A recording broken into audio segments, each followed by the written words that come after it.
لا تنسوا الاعجاب بالفيديو والاشتراك في القناة تشجيعا لنا لنستمر بنشر المزيد إن شاء الله.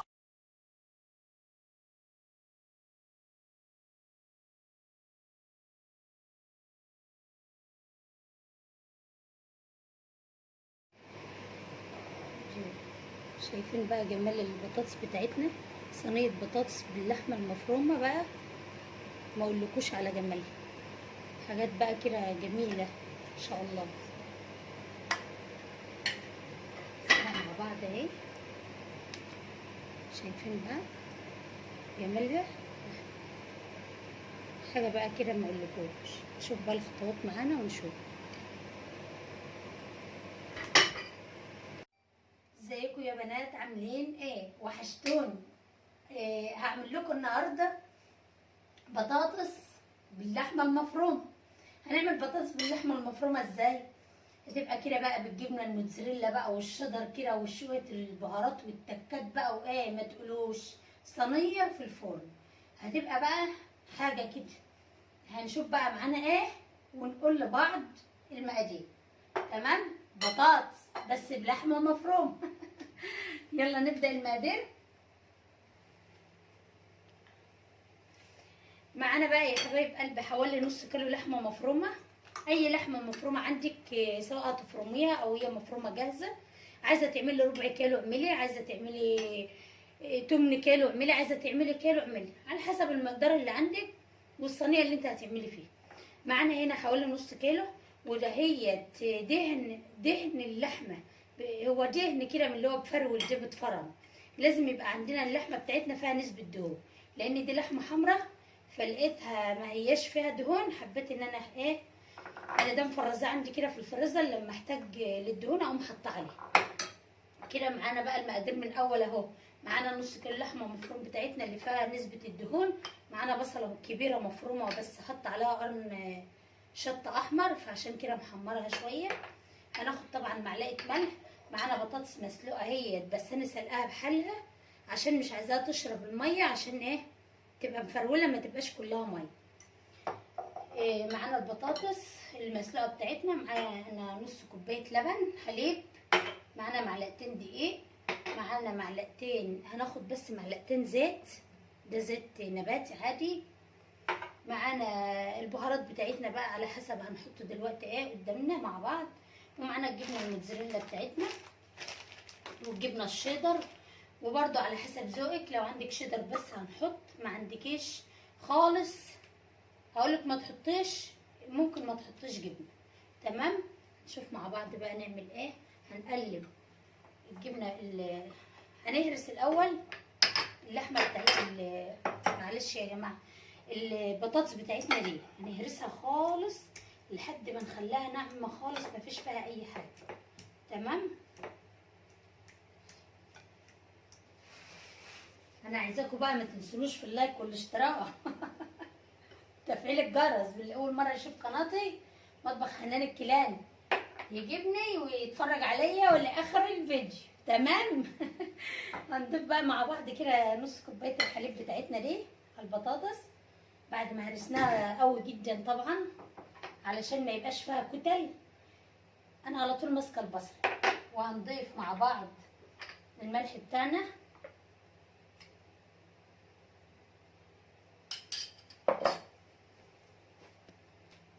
لو انت سلقه البطاطس بتاعتك بملح ما تضيفيش ملح كتير، لو انت مش سلقاه بملح ضيفي ملح بقى عليها كده دلوقتي. هنضيف بقى معانا الجبنه المبشره بتاعتنا اللي هي حوالي نص كوبايه كده اهو. واضيف معاها كمان لو انت عندك موتزاريلا بس حط، شيدر بس اقصد دلوقتي حط زي ما انا عملت كده. واخد بس حته صغيره من موتزاريلا معاها، احنا هنحتاجهم برده في الاخر. الاكله دي يا جماعه ما اقولكوش جميله جدا ما شاء الله يعني. هنضيف بقى البهارات بتاعتنا على اللحمه وبعدين نرجع لدي تاني.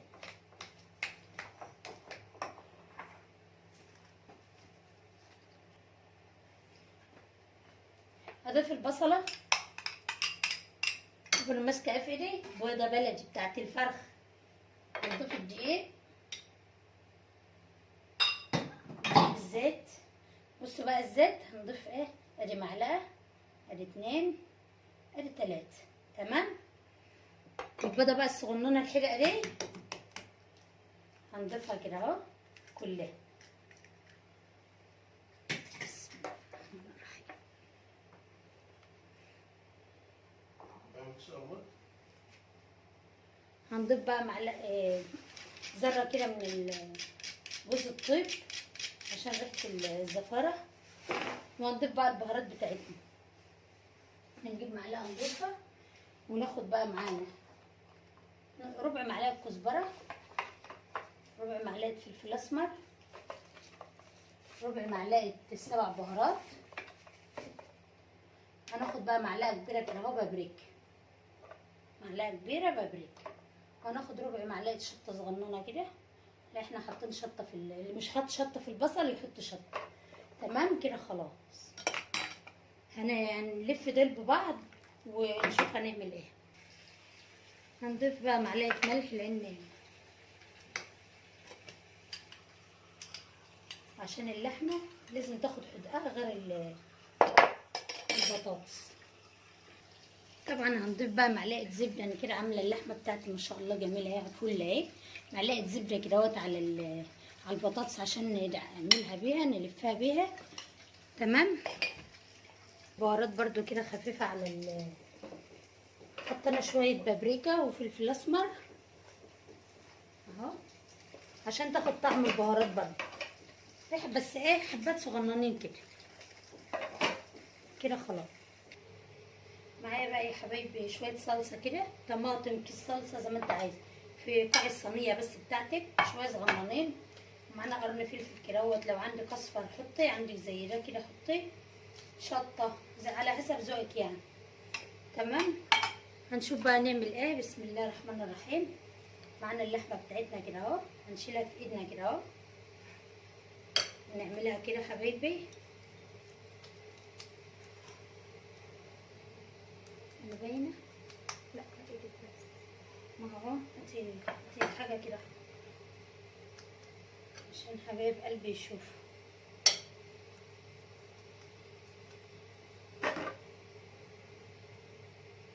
هنعملها بقى كده اهو، وهنحطها في الصينيه بتاعتنا.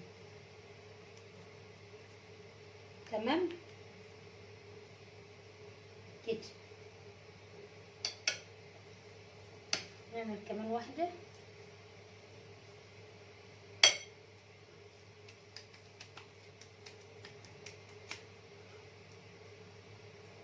اللحمه عشان انا فرماها في البيت فيها قطع، انا عايزاها تدخل لجوه كده عشان نغرس فيها البطاطس بتاعتنا. يعني المفروض ايه ان انا اخدها تشويح على البوتاجاز الاول. انا هشوف بقى ايه، اشوحها الاول عشان تعمل كوره. انا دلوقتي فضيت الصلصه بتاعتي، وبعدين عشان اخد صدمه للكفته بتاعتي الاول عشان ما تبقاش فرشه في الصينيه. وبراحتك عايزه تحطها في الصلصه على طول مفيش مشكله، بس انا هحطها في الفرن شويه كده اهو تاخد صدمه، وبعدين احط بقى شغلي عليها اللي هي البطاطس والصلصه، وزي ما هنكمل بقى مع بعض. تمام. هخلص بقيه الكميه وارجع لكم. انا عايزاها بقى بالشكل ده كده، تبقى ايه يعني كور كده. تمام. ده الكميه اللي معايا كلها اهي، عامله لي اداء هو حوالي ازيد من نص كيلو يعني. 1 2 3 4 5 6 7 8 9 يعني ما شاء الله يكفي عيله بحل. تمام حبايبي بقى معانا خلصنا اهو الصينيه بتاعتنا الجميله دي، حاجه بقى كده فخفخه. هنضيف بقى معانا البطاطس اهي، اعملها حتى بايدي كده اهو كل مره. تمام. البطاطس بتاعتنا الحلوه اهي، لو عايزه تحشيها وتعمليه تحشي دي بالبطاطس وتحطها زي ما انا عامله الشغل اللي انا عاملاه ده عادي مفيش اي مشكله. اما احنا النهارده عاملين اللحمه كده، وهنحط البطاطس في قلبها كده اهو معلقه. تمام اهي. انا بس خدتها صدمه ليه عشان تبقى مكوره كده.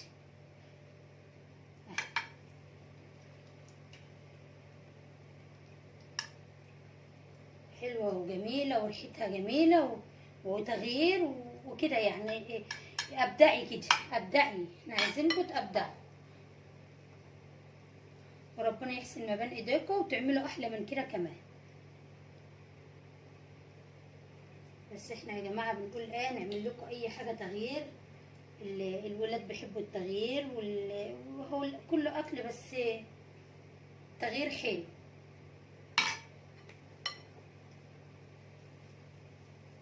تمام اهي.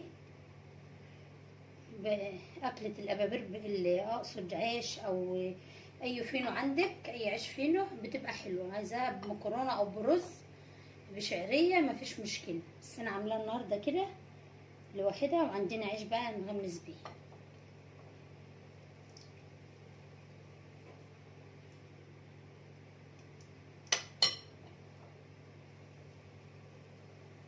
هخلص الكميه وارجع لكم عشان ننسي. حبايبي الكميه خلصت اهي. هنضيف بقى الصلصه بتاعتنا. بسم الله الرحمن الرحيم كده اهو. عرفتوا بقى انا شيلت الصلصه وارجع احطها في الاخر ليه كده. وهنضيف برضو في قلب البطاطس كده اهو، بس ما احطه تحت. وانا حطيت كميه البطاطس كلها، يعني بعد ما كنت مصغراها كبرتها شويه كده بقى. شايفين بقى الجمال؟ مش قادره اقول لكم بقى على ريحتها، ولسه هنشوف طعمها. بس ان شاء الله هيبقى فله فله.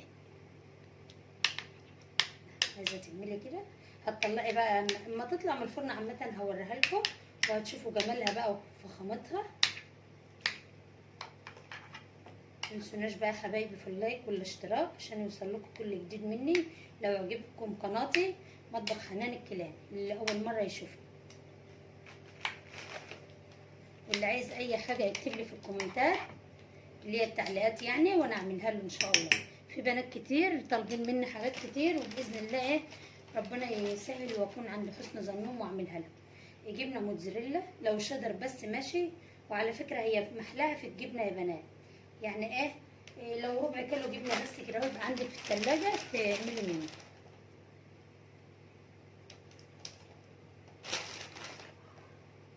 حبايبي جميله بقى جميله. هندخلها بقى الفرن على درجه 180 وهنشوف بقى ايه الدنيا فيها ايه لما تطلع كده.